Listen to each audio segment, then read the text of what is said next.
Se cercate idee sfiziose per un aperitivo, buffet o una cenetta diversa dal solito, questo è il video che fa per voi. Iniziamo da questi muffin salati, ve li propongo in due gusti diversi.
E adesso che il composto base è pronto, lo dividiamo in due ciotole e uniamo gli ingredienti del ripieno.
Guardate che spettacolo di colori, questi muffin porteranno sulla vostra tavola gusto e allegria.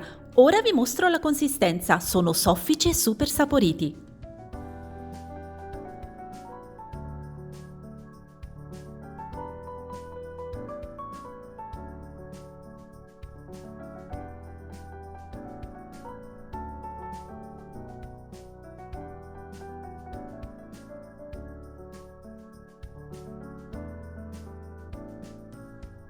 E adesso prepariamo le mie pizzette di riso, scenografiche oltre che buonissime.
Ecco pronte le nostre basi, ora divertiamoci a decorarle.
Che ne dite? Vi sono piaciute queste ricettine? Quale delle due vi stuzzica di più? Vi aspetto nei commenti al prossimo video. Un abbraccio dalla vostra amica Paolina.